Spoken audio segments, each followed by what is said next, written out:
Hello बच्चों, कैसे हो?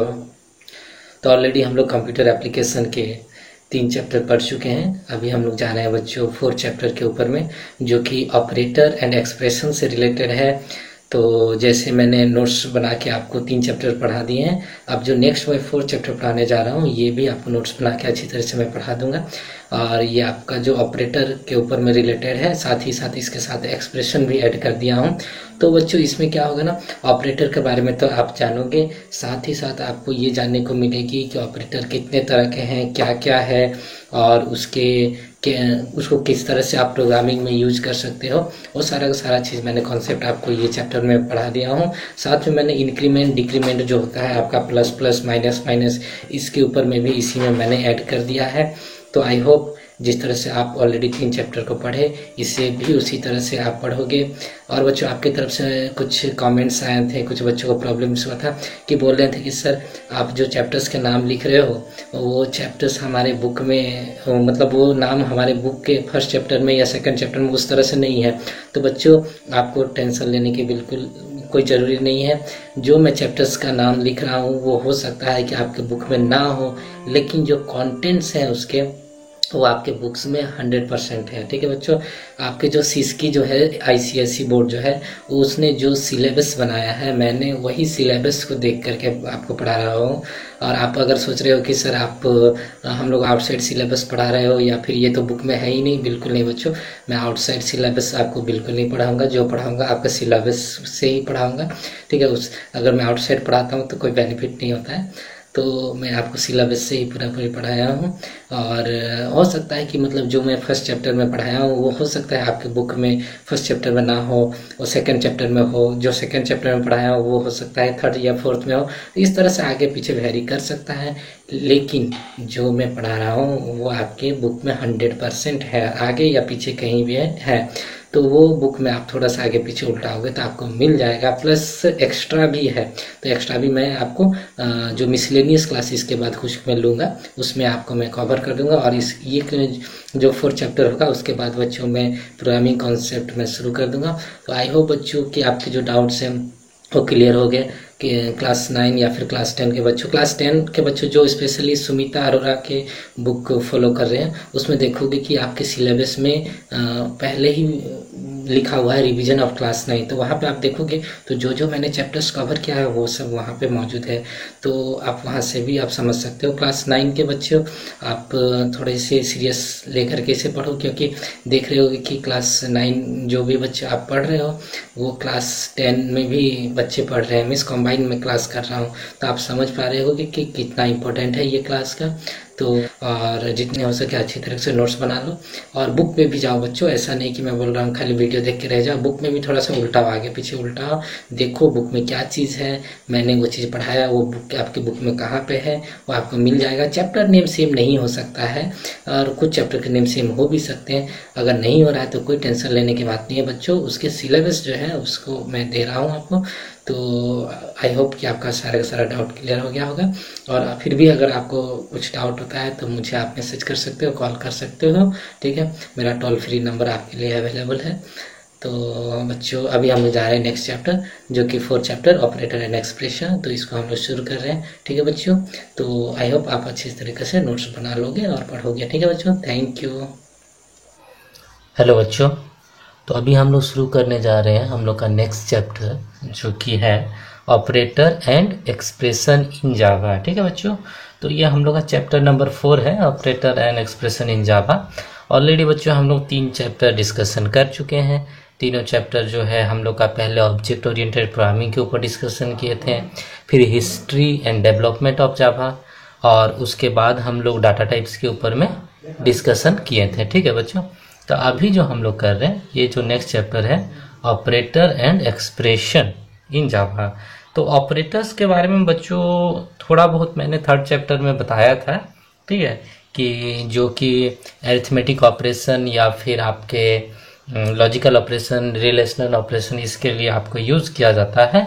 तो अभी हम लोग ऑपरेटर्स के ऊपर में डिटेल्स पढ़ेंगे, ऑपरेटर्स क्या है, ठीक है, और कैसे काम करता है। उसके बाद हम लोग एक्सप्रेशन के ऊपर में भी बात करेंगे। ठीक है ना बच्चों, देखो ये जो चैप्टर है मैंने ये चैप्टर का नाम दिया है ऑपरेटर एंड एक्सप्रेशन। बच्चों आप दूसरे दूसरे बुक फॉलो करोगे, सब बुक्स में थोड़ा थोड़ा चैप्टर्स का नाम डिफरेंट रहता है, उससे आपको कोई घबराने की बात नहीं है बच्चों। आपको देखना है कि उसमें क्या कंटेंट्स हैं, ठीक है ना, आपको सिलेबस के ऊपर में जाना है, ठीक है बच्चों। ये जो मैं पढ़ा रहा हूँ आपके सिलेबस से रिलेट करके चल रहा हूँ, ठीक है। तो आप कोई भी बुक खोलोगे तो उसमें चैप्टर्स नंबर हो सके सेम ना हो, लेकिन उसके कंटेंट्स जो होते हैं इधर उधर मिला जुला के सब सेम ही रहता है, ठीक है। तो अभी हम लोग चल रहे हैं ऑपरेटर। तो ऑपरेटर्स बच्चों होता है क्या है, ठीक है ना, ऑपरेटर्स है ना, ऑपरेटर्स है ना। तो ये है तुम लोग का बच्चों, ये ऑपरेटर जो है ये साइन या सिंबल है, ठीक है। इट इज साइन,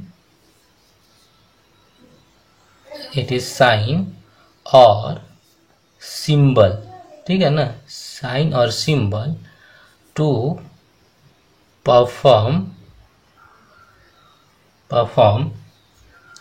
arithmetical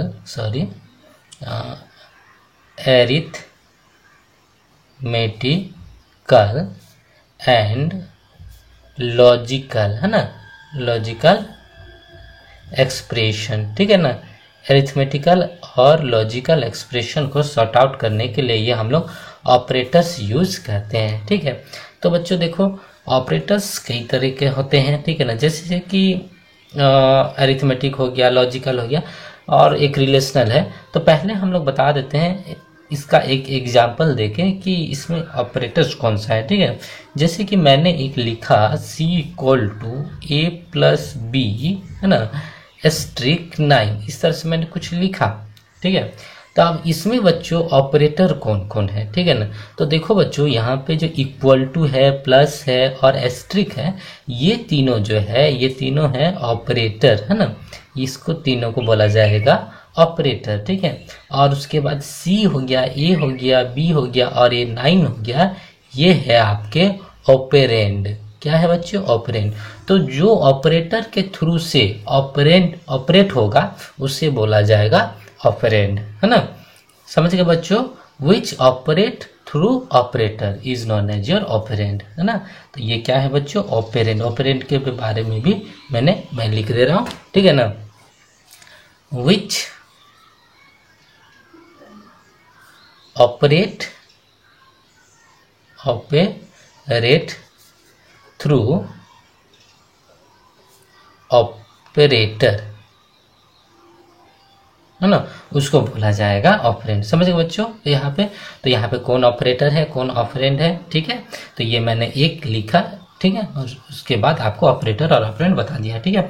उसके बाद बच्चों हम लोग नेक्स्ट चलते हैं, ये जो है ऑपरेटर जो है वो कितने तरह के हैं और क्या क्या है, ठीक है ना। तो ऑपरेटर में देखो बच्चों, पहले हम लोग एक बात कर रहे हैं, पहले जो हम लोग है, ठीक है, एरिथमेटिक ऑपरेटर, ठीक है ना। एरिथमेटिक ऑपरेटर के ऊपर में हम लोग डिस्कशन कर ले। नॉर्मली अगर देखा जाए तो बच्चों ऑपरेटर जो है वो 3 तरह के है, ठीक है। तो देखो मैं एक डायग्राम करके आपको बता देता हूँ। ऑपरेटर जो है वो हम लोग का 3 तरह का है ना। एक होता है मेनली, ये मेनली है, ठीक है ना, और इसको बच्चों अगेन क्लासिफाई किया गया है, ठीक है ना। तो आप अलग अलग बुक में थोड़े बहुत इधर उधर देख सकते हो, लेकिन उसमें आपको कुछ प्रॉब्लम नहीं है, आप इसको फॉलो करो, ठीक है। एरिथमेटिक है ना, एरिथमेटिकल है। उसके बाद ये हो गया पहला ऑपरेटर है ना, एरिथमेटिकल ऑपरेटर। फिर आता है बच्चों आपका लॉजिकल, है ना, लॉजिकल ऑपरेटर, ठीक है। नेक्स्ट आता है आपका लॉजिकल ऑपरेटर। उसके बाद थर्ड में आता है बच्चों जो होता है रिलेशनल, है ना, रिलेशनल, है ना, रिलेशनल ऑपरेटर। समझ गए बच्चों। तो ऑपरेटर कितने तरह का है, arithmetical, logical and relational operator. ये 3 ऑपरेटर मैंने आपको बता दिया, ठीक है ना। तो अभी बच्चों हम लोग किसके ऊपर डिस्कशन करेंगे, अभी हम लोग चलेंगे एरिथमेटिकल ऑपरेशन के ऊपर में, ठीक है। एरिथमेटिकल ऑपरेटर जो होता है ये क्या होता है, ठीक है ना। तो ये पहले हम लोग लिखते हैं एरिथमेटिकल, है ना, एरिथमेटिकल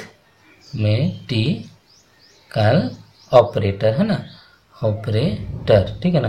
तो एरिथमेटिकल ऑपरेटर क्या होता है बच्चों, जो एरिथमेटिकल काम करने के लिए यूज होता है, ठीक है ना, प्लस माइनस ये सब, है ना। तो इसको मैं लिख सकता हूँ विच आर अप्लाइड, है ना, अप्लाइड टू परफॉर्म, है ना, परफॉर्म एरिथमेटिकल कैलकुलेशन, ठीक है, एरिथमेटिकल मैथमेटिकल कैलकुलेशन है ना, कैलकुलेशन, ठीक है ना। तो इन अ प्रोग्राम आप लिख सकते हो, ठीक है ना, इन अ प्रोग्राम है ना, ठीक है। तो उसको बोला जाएगा क्या बच्चों, एरिथमेटिकल ऑपरेटर, ठीक है, हो गया। तो अभी बच्चों क्या क्या आपको एरिथमेटिकल काम के लिए कौन कौन सा साइन सिंबल यूज किया जाता है। तो बच्चों ये जो है हम लोग का जैसे प्लस हो गया, माइनस हो गया, ठीक है ना, एस्ट्रिक हो गया, है ना, उसके बाद स्लैश हो गया, उसके बाद नेक्स्ट हम लोग का मॉड्यूल्स, ठीक है ना। तो ये जो है आपको स्लैश, मॉड्यूलस, ये सब जो है ये आपको एडिशन के लिए, ये सब्ट्रैक्शन के लिए, ये आपका मल्टीप्लिकेशन के लिए, ये आपको डिवाइड करके आपको कोशेंट निकाल के देगा। और ये जो मॉड्यूलस ऑपरेटर है ये आपको डिवाइड करेगा लेकिन आपको कोशेंट नहीं देगा। क्या देगा बच्चों, आपको ये रिमाइंडर देगा, ठीक है, समझ गए। तो ये हो गया अरिथमेटिक ऑपरेटर, ठीक है ना। उसके बाद देखो बच्चों मैं थोड़ा सा ये ऑपरेटर के अंदर ही आपको बताता हूँ एक्सप्रेशन के ऊपर में, ठीक है ना। तो एक्सप्रेशन, ठीक है, ये अरिथमेटिक ऑपरेटर के अंदर ही आता है, ठीक है ना। तो यहाँ देखो बच्चों अरिथमेटिकल एक्सप्रेशन, या मैं नॉर्मली एक्सप्रेशन लिखता हूँ पहले, ठीक है ना। एक्सप्रेशन बच्चों क्या है, ठीक है ना, इसके बाद हम डेफिनेशन में जाएंगे। मान लो बच्चों जैसे मैं हमने यहाँ लिखा था वैसे ही मैंने लिख रहा हूँ x plus y plus z, है ना, प्लस, ठीक है। तो x plus y plus z plus 2 मैंने यहाँ लिखा है, ठीक है ना। तो ये जो है ये अपने आप में क्या है, एक एक्सप्रेशन, ये पूरा का पूरा जो है ये क्या है, एक्सप्रेशन है, ठीक है ना, एक्सप्रेशन, ठीक, समझ गए बच्चों। तो ये हो गया एक्सप्रेशन। अगर मैं लिखता हूँ, ठीक है ना, a b plus b c plus c d, ये क्या है, ये एक एक्सप्रेशन है, ठीक है ना बच्चों, एक्सप्रेशन है ना, एक्सप्रेशन, ठीक है बच्चों। तो उसी तरह से मैं अगर और एक लिखता हूँ, ठीक है ना, तो सपोज मैं 1/3 ए बी लिखा प्लस 1/2 सी डी लिखा, है ना। तो ये एक क्या है, ये भी एक एक्सप्रेशन है, ठीक है ना, ये एक एक्सप्रेशन है, समझ गए बच्चों। तो ये एक एक्सप्रेशन हो गया, ठीक है ना। अभी देखो बच्चों मैं आपको बताता हूँ एरिथमेटिकल ऑपरेशन के बारे में, ठीक है ना, और एरिथमेटिकल स्टेटमेंट, दो चीजें है, ठीक है ना। तो देखो बच्चों मैं आपको बताता हूँ एरिथमेटिकल एक्सप्रेशन, है ना, एरिथमेटिकल, ठीक है ना, एरिथमेटिकल एक्सप्रेशन, है ना, एक्सप्रेशन समझ में आ गया बच्चों। अभी मैं एरिथमेटिकल एक्सप्रेशन, है ना, अगर इसका भी डेफिनेशन आए तो यही लिखना बच्चों, कोई प्रॉब्लम नहीं है, ठीक है ना। तो देखो अरिथमेटिकल एक्सप्रेशन में contain variables, constant and arithmetical operators together to produce a meaningful result, ठीक है ना। तो ये क्या होता है बच्चों, एन अरिथमेटिकल, है ना, अरिथमेटिकल एक्सप्रेशन, है ना, एक्सप्रेशन, ठीक है ना, एक्सप्रेशन में कंटेंट क्या कंटेंट रहेगा बच्चों, वेरिएबल्स बच्चों मैंने पढ़ा दिया था ना, याद है, वेरिएबल, कांस्टेंट भी पढ़ाया था, है ना, कांस्टेंट्स, ठीक है ना, एंड और क्या रहेगा, अरिथमेटिकल ऑपरेटर, है ना, अरिथमेटिकल, है ना, अरिथमेटिकल ऑपरेटर्स, है ना, ऑपरेटर्स, ठीक है ना, अरिथमेटिकल ऑपरेटर्स रहेगा। किस लिए बच्चों, ये टुगेदर रहेगा, है ना, टुगेदर टू परफॉर्म क्या परफॉर्म करेगा बच्चों, मीनिंगफुल रिजल्ट, है ना, मीनिंगफुल रिजल्ट ये परफॉर्म करेगा, है ना, मीनिंगफुल रिजल्ट, ठीक है, समझ बच्चों। तो जैसे कि मैं x प्लस वाई लिखता हूँ, उसके बाद जैसे कि a* b प्लस सी लिखता हूँ, ठीक है ना, m-13 लिखता हूँ, तो ये सब हो गया अरिथमेटिकल एक्सप्रेशन, ठीक है बच्चों। तो ये सब एक क्या हो गया, अरिथमेटिकल एक्सप्रेशन, ठीक है। उसके बाद मैं नेक्स्ट जो बता रहा हूँ बच्चों वो अरिथमेटिकल स्टेटमेंट, ठीक है ना, ये सारे के सारे बच्चों अरिथमेटिकल ऑपरेटर के अंदर में ही आ रहा है, ठीक है ना। उसके बाद बच्चों अरिथमेटिकल क्या है बच्चों, स्टेटमेंट, है ना, स्टेटमेंट। स्टेटमेंट क्या होगा, ठीक है ना बच्चों, ध्यान देना एग्जाम में क्या पूछ रहा है, एक्सप्रेशन पूछ रहा है या स्टेटमेंट पूछ रहा है, ठीक है ना। तो अगर एक्सप्रेशन पूछे तो एक्सप्रेशन के बारे में बताना और एग्जाम्पल देना, और ये अगर स्टेटमेंट पूछे तो स्टेटमेंट, ठीक है। तो ये जो होता है, ठीक है ना, इफ एन अरिथमेटिकल एक्सप्रेशन, इसके बारे में लिखता हूं, ठीक है ना, इफ एन अरिथमेटिकल एक्सप्रेशन, है ना, एक्सप्रेशन, ठीक है ना, is assign to a variable, है ना, इज क्या होगा बच्चों, assign to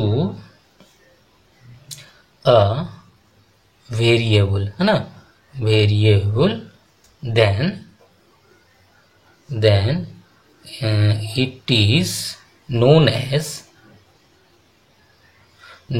as arithmetical statement, है ना, arithmetical statement, है ना, स्टेटमेंट। अब देखो बच्चों, स्टेटमेंट है, ठीक है ना। अब देखो बच्चों, ये क्या होगा, इफ एन अरिथमेटिकल एक्सप्रेशन, जो अरिथमेटिकल एक्सप्रेशन है वो किसमें असाइन किया जाए। असाइन का मतलब क्या बताया था बच्चों, असाइन मतलब इक्वल टू साइन, है ना, वो असाइन किया जाएगा कोई दूसरे वेरिएबल में, तो उसे बोला जाएगा अरिथमेटिकल स्टेटमेंट, ठीक है ना। तो देखो बच्चों, मैं इसका एग्जाम्पल जैसे बताता हूँ, जैसे कि मान लो x plus y equal to z, तो ये x और y को किस में असाइन किया गया, z में असाइन किया गया, है ना। उसी तरह से बच्चों मैं और एक लिख के आपको बताता हूँ, जैसे कि मान लो p plus r plus t, ठीक है, ये एक हो गया अपने आप में बच्चों एक्सप्रेशन। लेकिन अगर मैं इसको किसी असाइन कर दे रहा हूँ किसी वेरिएबल में, सपोज मैं x के अंदर में इसको असाइन कर दिया, ठीक है ना, ये p plus r plus t ये किसके अंदर हो गया, x के अंदर असाइन हो गया, तो ये हो गया है आपका अरिथमेटिकल स्टेटमेंट। वही चीज एक्सप्रेशन में नहीं होता था, ये इक्वल टू साइन नहीं आता था यहाँ पे, ठीक है ना, ये जस्ट हम लोग इस तरह से लिख देते हैं। तो आई होप आप लोग समझ गए होंगे, ठीक है ना, मैथमेटिकल एक्सप्रेशन, उसके बाद आपका इस स्टेटमेंट, ठीक है ना, तो अलग अलग चीजें, ठीक है ना। अभी देखो बच्चों, मैं एक चीज बता रहा हूँ आपको, ठीक है ना, वो आपको अक्सर एग्जाम में पूछे जाते हैं, ठीक है ना, तो वो आप थोड़ा ध्यान से समझ लो, ठीक है। तो देखो, जैसे कि एक आपको पूछेगा, ठीक है ना, कन्वर्ट द फॉलोइंग, है ना, फॉलोइंग, है ना, फ्रॉम मैथमेटिकल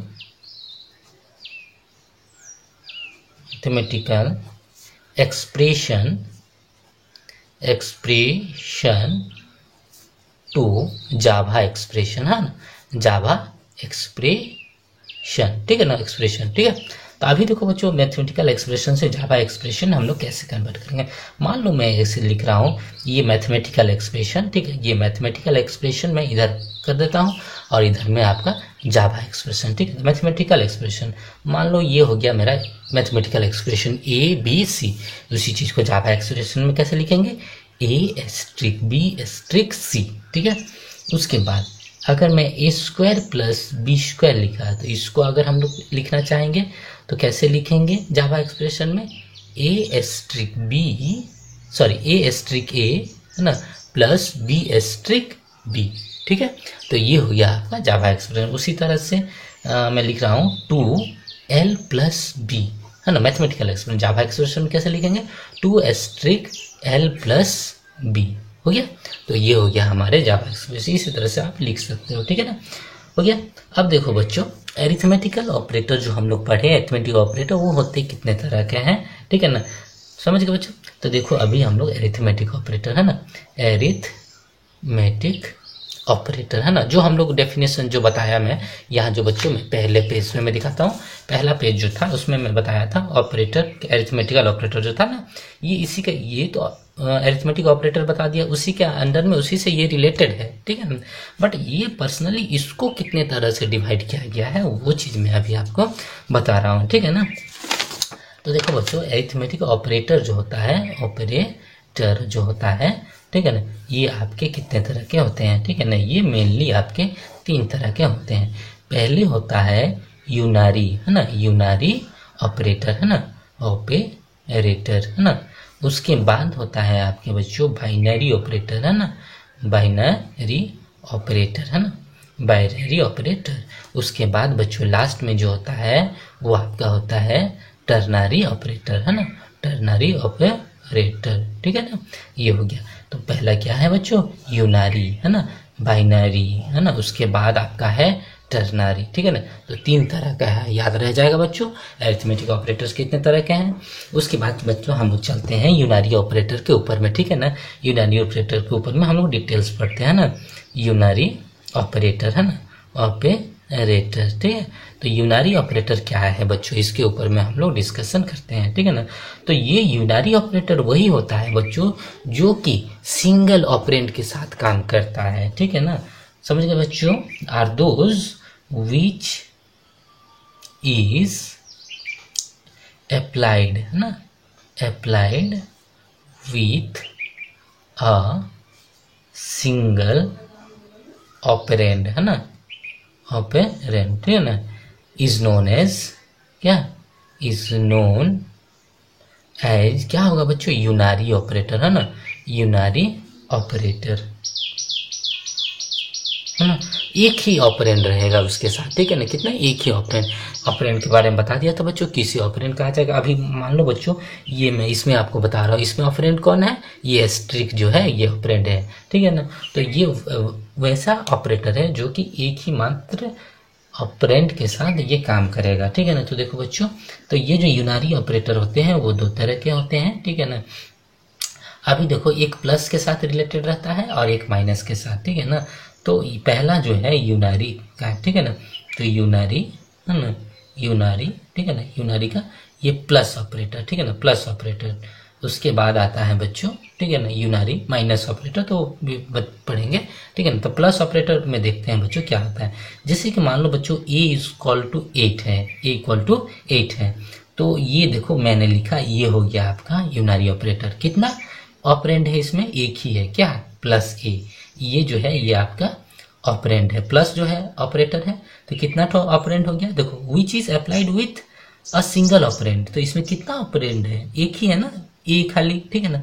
तो ये हो गया आपका क्या, यूनारी ऑपरेटर। इसका वैल्यू क्या होगा, 8 ही होगा, ठीक है ना। अगर मैं a इक्वल टू मैं -5 लिख रहा हूँ, तो प्लस a इक्वल टू क्या होगा, एक ऑपरेंड है, देखो बच्चों वही -5 ही होगा, है ना। उसके बाद हम लोग चलते हैं बच्चों यूनारी माइनस ऑपरेटर, है ना, यूनारी माइनस ऑपरेटर, है ना, माइनस, ठीक है, माइनस ऑपरेटर, है ना।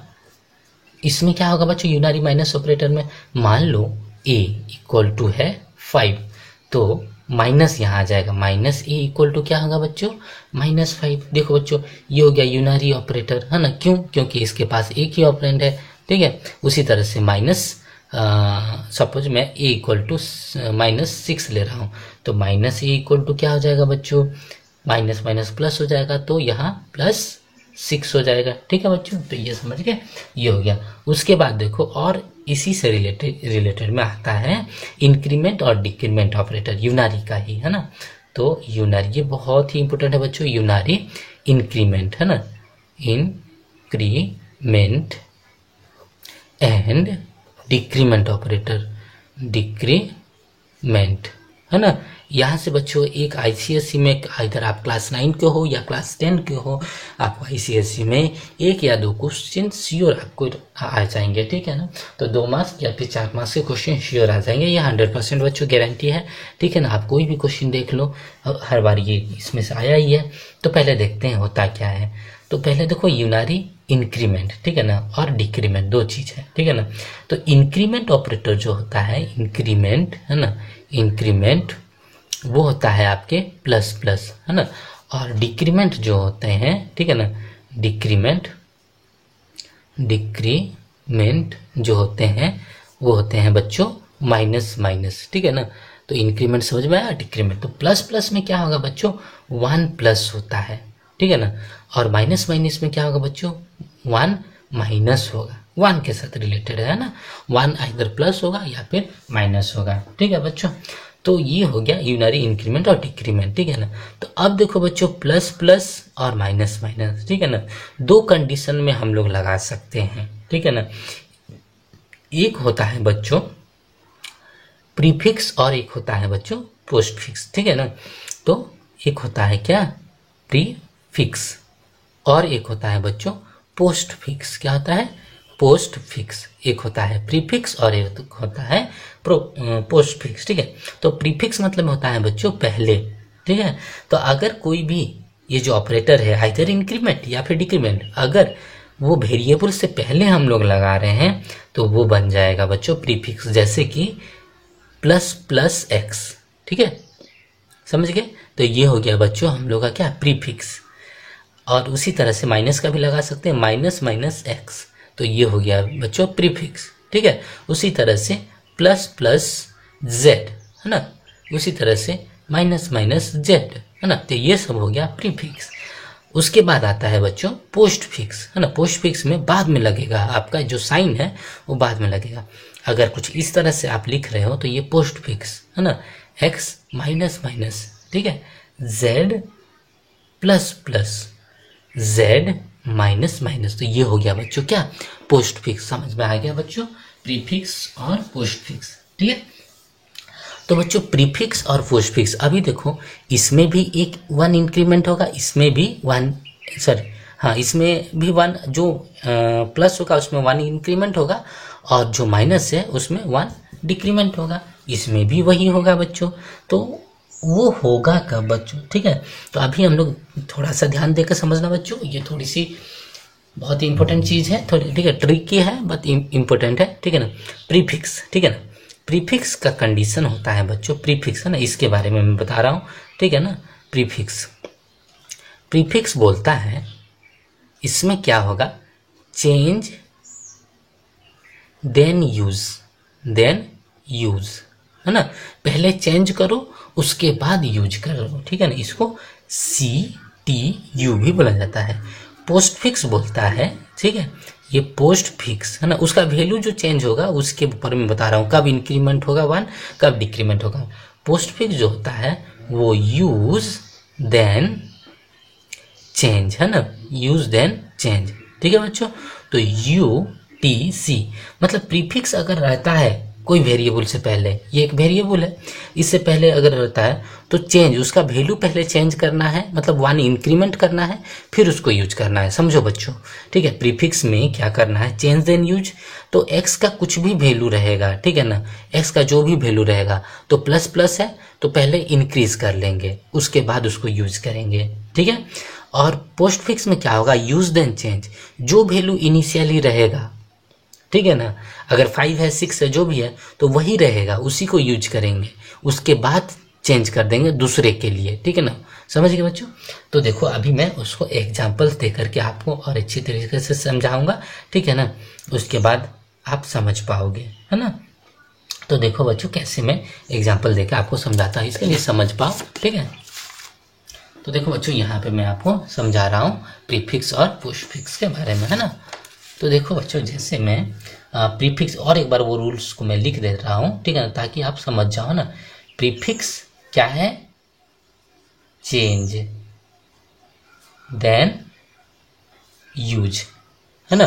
पोस्टफिक्स क्या है, पोस्टफिक्स यूज देन चेंज, है ना, यहाँ पे CTU और ये जो है UTC, है ना। तो अभी देखो प्रीफिक्स में क्या हो रहा है, ठीक है ना। प्रीफिक्स अगर देखो मैं लिख रहा हूँ, एक कोई भी एक्सप्रेशन आपको लिख के दिखा रहा हूँ, ठीक है ना, उससे आप समझ जाओ, ठीक है। तो देखो मान लो मैं पहला लिख रहा हूँ P, है ना, इक्वल टू 5, P का वैल्यू कितना लिखा मैंने, 5 लिखा, ठीक है ना। उसके बाद मैं लिख रहा हूँ X equal to plus plus P asterisk 4, ठीक है ना, प्लस प्लस। तो क्या होगा बच्चों, ये क्या है बच्चों, प्रीफिक्स, है ना।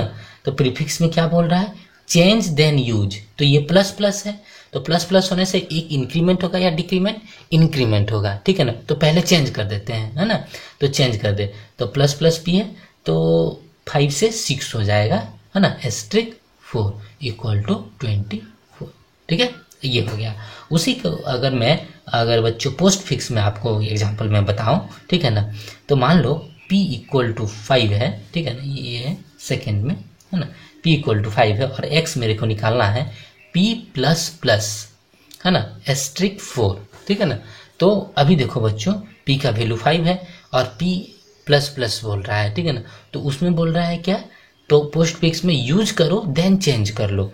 तो क्या है वैल्यू, p का वैल्यू 5 है तो उसको पहले यूज कर लो ना, तो यूज कर दिए, अब चेंज कर दिए, p का वैल्यू अब क्या हो गया 6, लेकिन यहाँ पे अभी हम लोग लेकिन उसका वैल्यू यूज नहीं कर पाएंगे, ठीक है ना।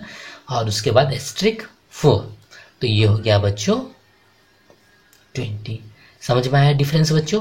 इस चीज को दोबारा अगर आपको नहीं समझ में आ रहा है तो थोड़ा आप बैक करके वीडियो को फिर से आप देखो, समझ पाओगे, ठीक है ना बच्चों। और एक दो मैं एग्जांपल दे देता हूँ ताकि आपको बच्चों और भी क्लियर हो जाए, ठीक है ना। तो देखो बच्चों जैसे मैं बोल रहा हूँ वैसे आप सुनो, ठीक है ना। नेक्स्ट मैं थर्ड एग्जाम्पल दे रहा हूँ, ठीक है ना। मान लो e इक्वल टू, है ना, मान लो 40 है, a इक्वल टू 40 है, ठीक है। और आपको निकालना है b इक्वल टू, ठीक है ना, a प्लस प्लस, ठीक है ना, plus plus plus plus plus a, ठीक है ना, इसका वैल्यू निकालना है। तो देखो बच्चों पहले ये क्या है, पोस्ट फिक्स है, क्या है, पोस्ट फिक्स है, पोस्ट फिक्स है, ठीक है ना। तो पोस्ट फिक्स में क्या बोलता है, यूज करो पहले, तो यूज कर दिए हम लोग, उसका वैल्यू कितना है 40, अब चेंज कर दिए तो कितना हो गया हमारे मन में, वो 41 हो गया। तो वो आप मन में करके रखना, ठीक है ना। तो अभी हम लोग यूज किए फिर चेंज कर दिए, क्या हो गया 41, ठीक है। उसके बाद मैं प्लस लिख रहा हूँ। तो अभी बच्चों याद रखो a का वैल्यू हमारे पास 41 है, फिर यहाँ है, यहाँ क्या बोल रहा है कि ये प्लस प्लस है, मतलब पहले चेंज करो फिर यूज करो। तो अभी बच्चों हम लोग का a का वैल्यू कितना है 41, ठीक है ना, और उसको हम लोग पहले चेंज करो तो मतलब और 1 इंक्रीज कर दो, तो ये हो जाएगा 42, ठीक है। तो ये टोटल हो जाएगा हम लोग का 82, ठीक है। तो ये हो गया हम लोग का। उसी तरह से और एक मैं एग्जाम्पल दे रहा हूँ, ठीक है ना, 4 में, ठीक है। तो यहाँ पे देखो जैसे कि मैं लिख रहा हूँ बच्चों, मान लो c इक्वल टू मेरे पास 2 है ना, c इक्वल टू क्या है 2 है, और मैं लिख रहा हूँ d equal to plus plus c, है ना, plus c plus plus plus 4, है ना, ये मैंने लिखा। अब इसको मुझे निकालना है। तो देखो बच्चों यहाँ पे प्लस प्लस सी बोलने से ये क्या है, हम लोग का प्रीफिक्स है, ठीक है। तो प्रीफिक्स होने से क्या होगा बच्चों, पहले चेंज होगा, तो चेंज होगा तो ये 1 इंक्रीमेंट होगा। तो देखो बच्चों अगर प्लस प्लस रहे तो इंक्रीज करना, माइनस माइनस रहे तो डिक्रीज कर देना, ठीक है। तो प्लस प्लस तो पहले चेंज करो, तो 3, है ना, 3 हो गया, अभी प्लस, ठीक है, चेंज कर दिए हैं और यूज कर लिए हैं, ठीक है ना। तो अभी c का वैल्यू क्या हो गया है 3। उसके बाद हम लोग प्लस c प्लस प्लस में क्या है बच्चों, ये पोस्ट फिक्स है। तो पोस्ट फिक्स में क्या होगा, यूज देन चेंज, पहले यूज कर लो। तो अभी बच्चों c का वैल्यू क्या है हम लोग के पास 3 है, ठीक है ना। तो उसको हम लोग यूज कर दिए हम लोग, तो 3, उसके बाद चेंज कर दिए तो 4 हो गया। तो लेकिन उसको अभी और हम लोग कहीं c है क्या, नहीं है, तो उसमें हम लोग यूज नहीं कर पाएंगे। तो उसके बाद हम लोग प्लस 4, तो ये हम लोग का टोटल वैल्यू हो जाएगा 10, ठीक है बच्चों।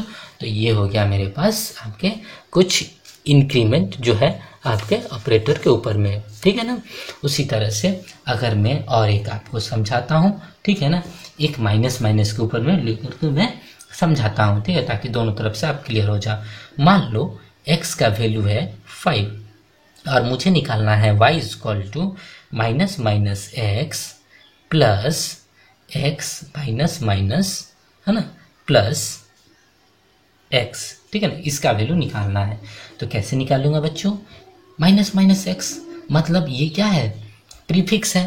प्रीफिक्स मतलब क्या होगा, पहले चेंज किया जाएगा, तो 1 माइनस कर दो तो 4 हो गया। उसके बाद प्लस किया मैंने, फिर अभी x का वैल्यू क्या है 4। ये बोल रहा है क्या कि और एक बार माइनस होगा, लेकिन कब कैसे होगा, पहले यूज होगा फिर चेंज होगा। तो यूज कर लो, x का वैल्यू क्या है अभी हम लोग के पास 4, अब चेंज कर दो तो 3 हो गया हम लोग के पास, ठीक है ना, प्लस अभी क्या है x का वैल्यू तो 3 है, ठीक है ना। तो मैंने यहाँ पे 3 लिख दिया, हो गया। तो इसका मेरा का रिजल्ट कितना आ जाएगा बच्चों, 4 + 4 8 + 3 11, ठीक है। तो ये हो गए बच्चों हम लोग के सॉल्यूशन, ठीक है। अभी बच्चों मैं एक दो प्रॉब्लम आपके लिए लिख देता हूँ, ठीक है ना, आप इसको करना, ठीक है ना बच्चों, आप इसको करना।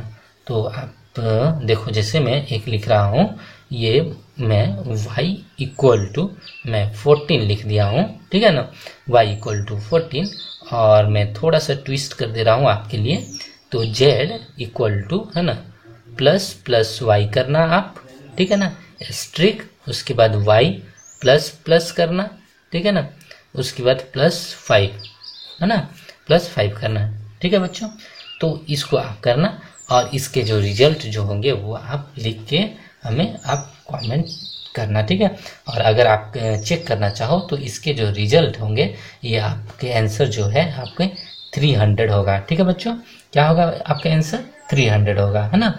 और एक चीज़ बच्चों, ये आप इसमें ये क्या यूज कर लेना, बॉडमास रूल यूज कर लेना, ठीक है, ताकि आपको सही तरीके से इसका आंसर मिल जाए, ठीक है।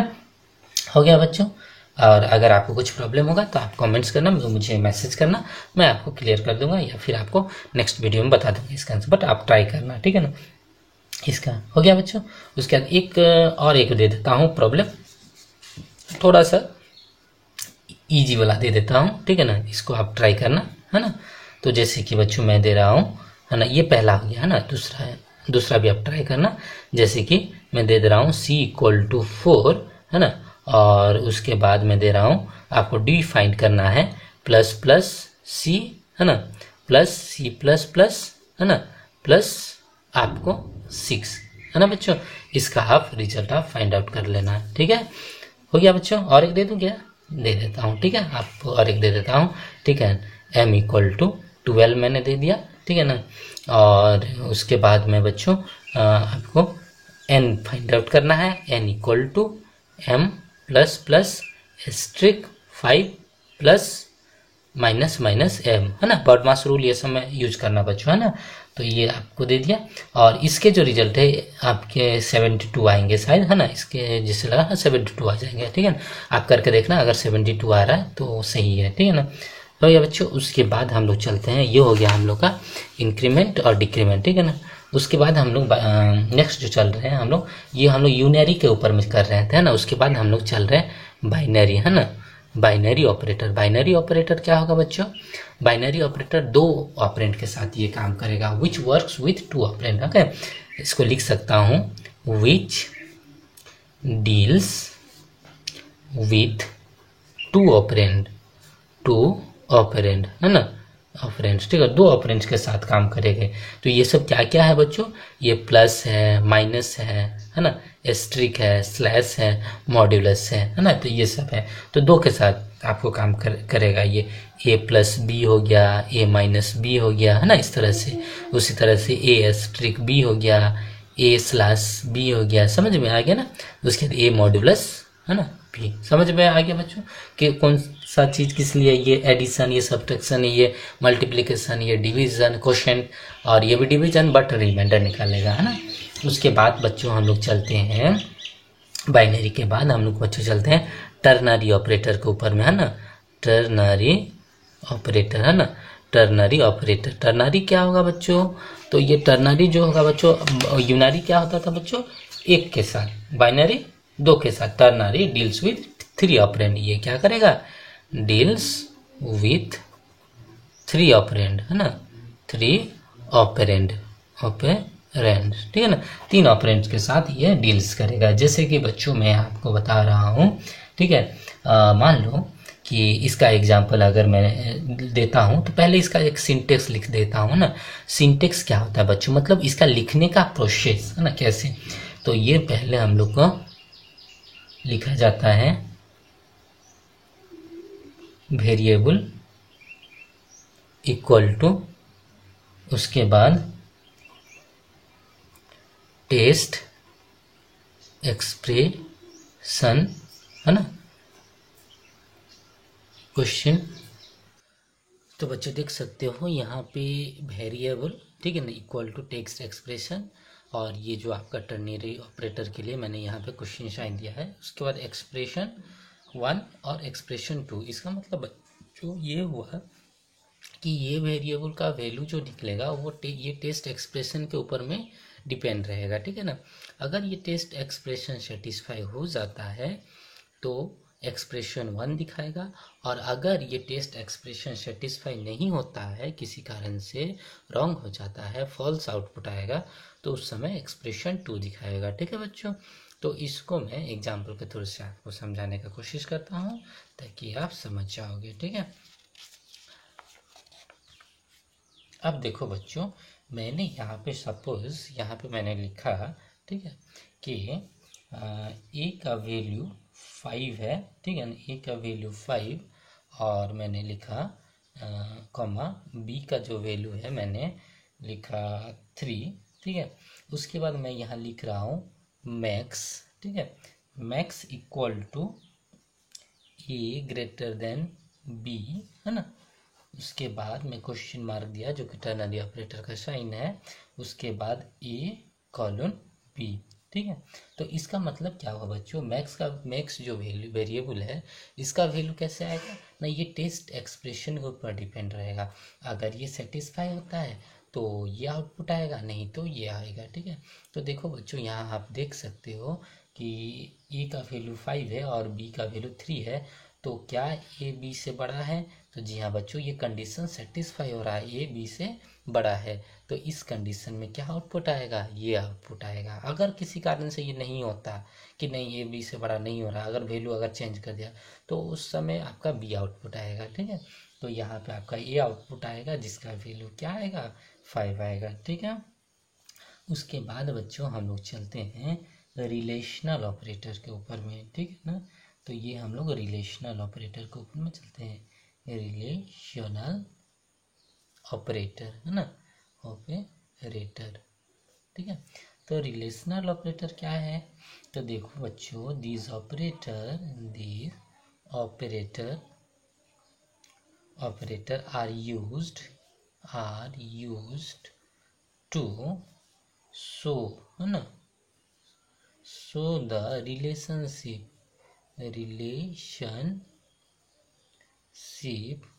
among the operands.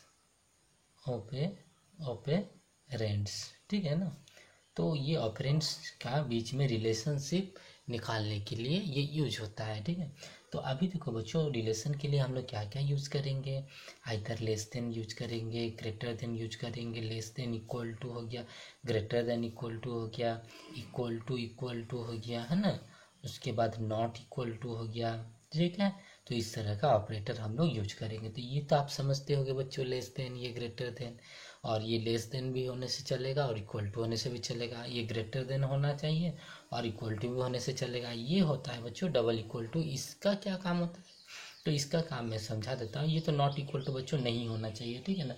तो इसका काम जो होता है, ये जो डबल इक्वल टू, जैसे कि बच्चों मैं x इक्वल टू 5 लिखा, इसका मतलब हो गया बच्चों x का वैल्यू क्या है, 5 है।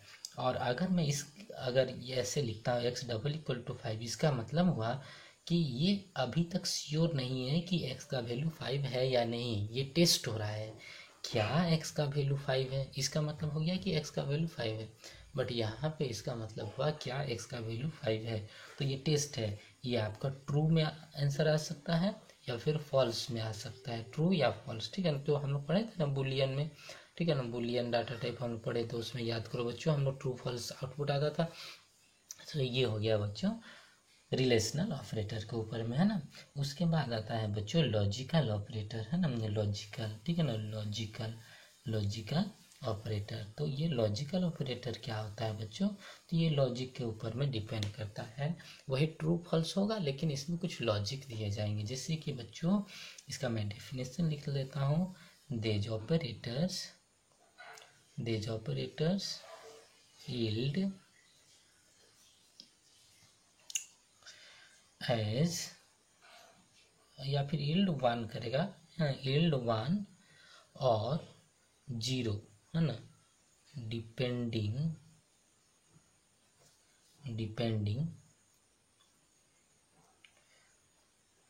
Upon the outcome of different expression, है ना, एक्सप्रेशन, ठीक है ना, डिफरेंट एक्सप्रेशन।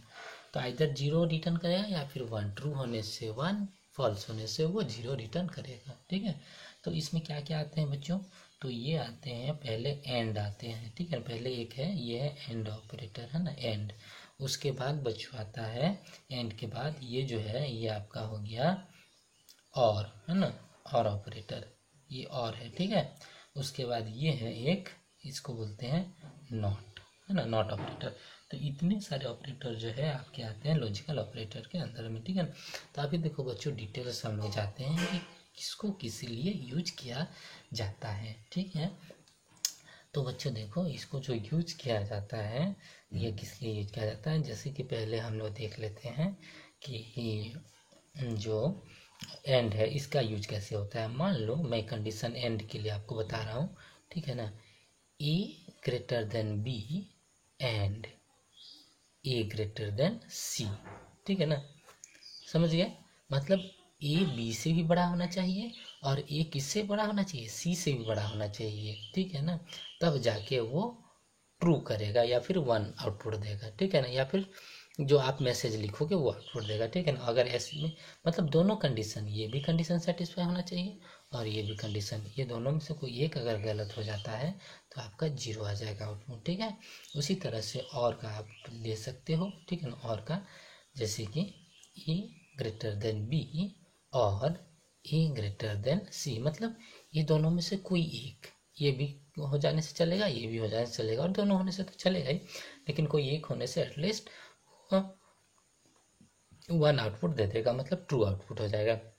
अगर ऐसा नहीं होता है तो वो 0 आउटपुट देगा, ये जो भी फॉल्स होता है। ठीक है, उसके बाद नॉट, नॉट में क्या होगा बच्चों, मतलब नहीं होना चाहिए। ठीक है ना, जैसे कि ये नॉट में मतलब कि ए ग्रेटर देन बी है ना, ये अगर नॉट डाल दिया मतलब ए ग्रेटर देन बी नहीं होना चाहिए, तब जाके वो कंडीशन 1 देगा, नहीं तो वो 0। ठीक है बच्चों, उसके बाद आता है बच्चों हम लोग का एक बीटवाइज ऑपरेटर है ना, बीटवाइज ऑपरेटर है ना, बीटवाइज ऑपरेटर। ठीक है बच्चों, तो अब देखो बीटवाइज ऑपरेटर होता क्या है। ठीक है ना, तो बीटवाइज ऑपरेटर के बारे में हम लोग जानते हैं। तो देखो बीटवाइज ऑपरेटर जो होता है बच्चों, इसको हम लोग बाइनरी ऑपरेटर्स भी बोलते हैं। क्या, बाइनरी है ना, बाइनरी ऑपरेटर। ठीक है ना, बाइनरी ऑपरेटर। ठीक है ना, बाइनरी ऑपरेटर भी हम लोग बोलते हैं है ना। तो इसका बच्चों क्या काम है, तो ये जो लिख देता हूँ विच है ना, performs operation on bit level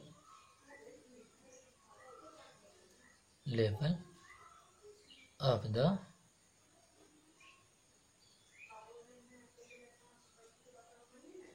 operands। ठीक है ना, तो ये क्या होगा बच्चों, which performs operation on bit level of the operands. ठीक है, तो उसका बीट लेवल्स के ऊपर में ये आपका जाएगा। ठीक है ना, तो देखो बच्चों इसमें पहले आता है एंड है ना, तो इसको बोला जाता है बीट वाइज है ना, एंड। ठीक है, bitwise a and d है ना। उसके बाद ये बच्चों कैपिटल आप लिखना है। उसके बाद आता है ये सिंगल। ठीक है ना, तो ये किस लिए यूज होता है बच्चों, तो ये है बीट वाइज है ना, और ठीक है। उसके बाद ये जो है आपके बीट वाइज जॉर। ठीक है ना, बीट वाइज जॉर। ठीक है, उसके बाद बच्चों ये जो है आपका बीट वाइज कॉम्प्लीमेंट है ना, ये क्या है, बीट वाइज कॉम्प्लीमेंट है ना, बीट वाइज कॉम्प्लीमेंट, कॉम्प्लीमेंट। ठीक है, उसके बाद ये डबल लेस देन का साइन रहेगा, ये बच्चों है लेफ्ट शिफ्ट है ना, इसको बोला जाता है लेफ्ट शिफ्ट है ना। हो गया बच्चों लेफ्ट शिफ्ट। उसके बाद बच्चों ये जो होगा, ठीक है, ये इस तरह से इसे बोला जाएगा राइट शिफ्ट है ना, राइट शिफ्ट। ठीक है, उसके बाद बच्चों ये जो है ये कुछ ट्रिपल रहेगा। ठीक है ना, ट्रिपल ग्रेटर देन रहेगा, ये इसको बोला जाता है जीरो फील राइट शिफ्ट है ना।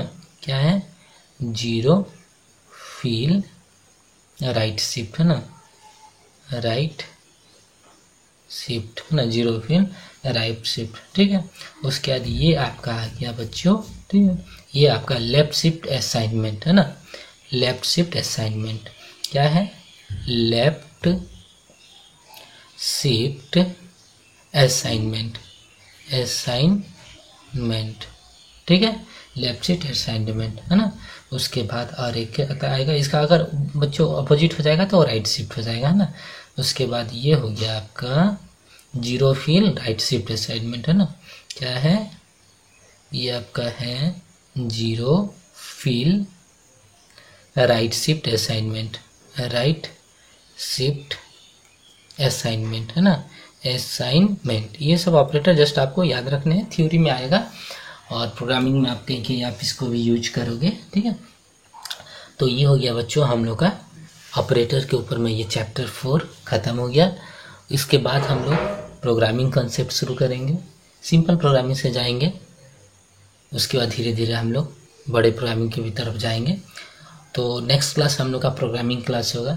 आप सबसे रिक्वेस्ट है, जो लोग को प्रोग्रामिंग कॉन्सेप्ट नहीं हो रहा है, नहीं आता है या बिल्कुल भी नहीं मालूम है, वो लोग तो देखेंगे ही, साथ में जो लोग का प्रोग्रामिंग कॉन्सेप्ट हो गया है, समझ पा रहे हो, सिंपल प्रोग्रामिंग हो गया है, वो लोग भी आप देखो, ताकि आपका रिवीजन होगा बच्चों, ठीक है ना।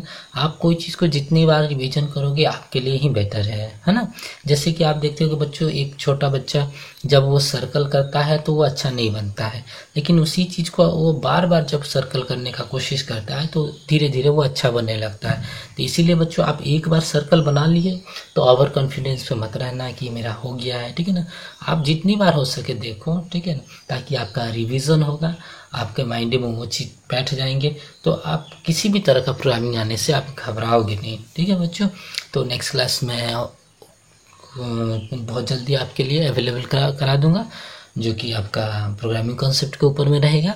और आई होप कि अभी तक मैंने जितने लिखे हैं आप नोट्स बना लिए होंगे, पढ़ रहे होंगे अच्छे से, ठीक है। और इस चैप्टर में मैंने 3 क्वेश्चंस ऊपर में दिए थे, तो वो आप कीजिए, ठीक है ना। और हो सकता है तो मुझे आप मैसेज कीजिएगा आंसर, ठीक है। और अगर आपको डाउट होगा तो आप मुझे नेक्स्ट चैप्टर में आप पूछ सकते हैं मैसेज के थ्रू से, तो मैं आपको उसका आंसर बता दूंगा कैसे क्या करना है। तो अभी के लिए इतना ही बच्चों, थैंक यू, बाय बाय।